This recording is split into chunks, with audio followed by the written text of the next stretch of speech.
toutes et à tous. Bonjour. Et bienvenue dans la première de Passe l'Info, votre nouvelle émission d'information hebdomadaire qui traite de différents sujets à l'aide de rubriques, de reportages et de communiqués. Ceci afin de vous éclairer, au fil de ces émissions, de l'influence du sionisme dans les différents médias et de son implication dans les domaines politiques, économiques et culturels en France et dans le monde. Comme vous l'aurez compris, la ligne éditoriale de cette émission est basée sur l'antisionisme. Et sans plus tarder, actualité nationale. Mahmoud Abbas s'est entretenu avec le CRIF et son président Richard Prasquier le lundi 27 septembre 2010 à Paris.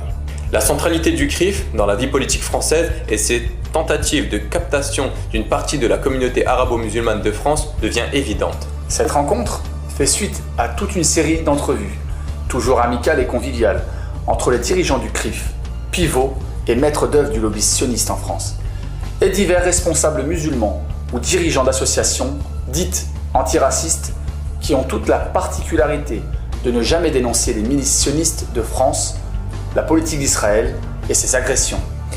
Bien entendu, toutes ces associations sont largement subventionnées par le gouvernement sur le plan national. On cherche ainsi à banaliser Israël et son lobby, leur donnant une responsabilité alors que le sionisme montre de plus en plus son vrai visage. La veille de sa rencontre avec Richard Prasquier, Mahmoud Abbas avait déjà dialogué avec des intellectuels sionistes, parmi lesquels Alain Finkielkraut, Jean-Pierre Elkabbach, l'ex-grand rabbin de France René Samuel Sira et la présidente de l'Union des étudiants juifs de France. Aux États-Unis, Abbas s'était entraîné à ce type de dialogue avec plusieurs organisations sionistes américaines. Cela confirme que le CRIF est bien le symétrique de l'AIPAC aux États-Unis. Les Américains sont peut-être moins hypocrites que les Français et appellent les choses par leur nom. Un lobby, c'est-à-dire un groupe de pression.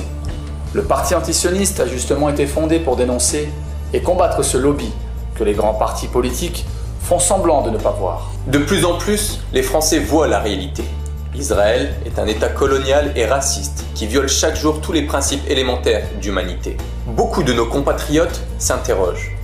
Pourquoi nos hommes et femmes politiques doivent-ils aller, chaque année, au dîner du CRIF?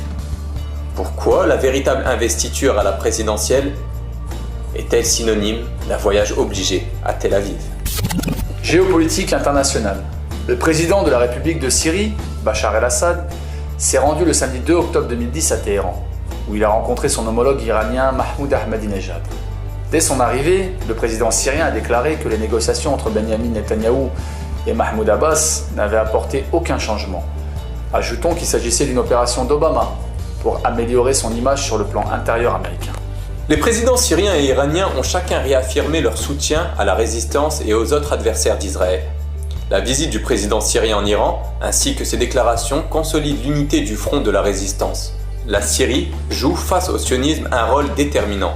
D'abord, par sa situation géographique, ayant une partie de son territoire, le Golan, encore occupé par Israël, elle est aujourd'hui le seul État arabe qui n'a pas capitulé face au sionisme.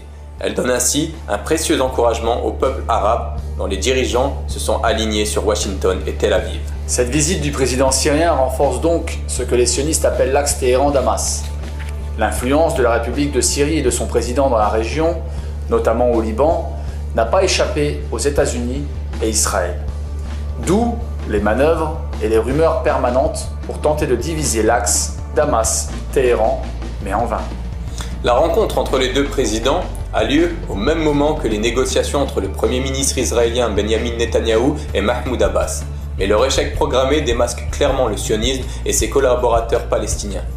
Elle confirme le rôle central de la Syrie dans le combat contre Tel Aviv et ses alliés. Les peuples opprimés de cette région, ainsi que les forces de la résistance, ne peuvent que se réjouir d'une telle visite et des déclarations du président Bachar el-Assad soutenant leur combat.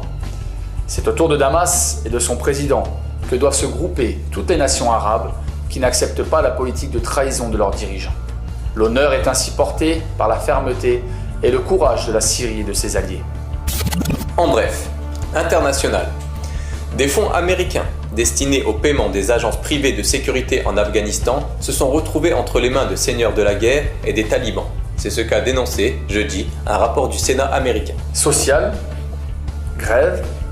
À l'heure où notre pays risque d'entrer dans un conflit social majeur qui pourrait paralyser notre nation, il existe, d'après les déclarations des services du Premier ministre faites à l'AFP, un texte classé confidentiel défense qui mobiliserait 10 000 soldats pour faire face à d'éventuelles crises importantes. Notons que cette instruction a été rédigée par le secrétariat général de la Défense et de la Sécurité nationale. Économie.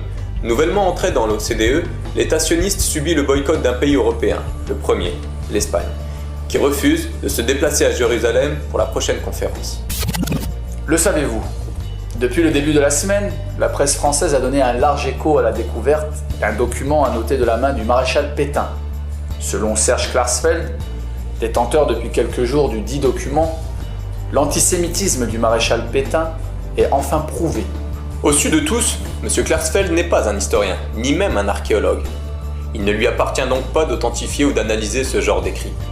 C'est le travail d'experts, compétents, qui disposent de moyens et de temps pour le faire. Prenons les paroles d'un spécialiste, Alain Michel, docteur en histoire, qui a écrit dans le site du journal Le Monde « Je ne suis pas loin de là un défenseur de Pétain, mais en tant qu'historien travaillant sur cette période, je ne peux être que frappé par les inexactitudes, pour le moins, qui ont entouré la découverte du document, tant dans la présentation des faits que dans leurs analyses. » Posons-nous deux questions.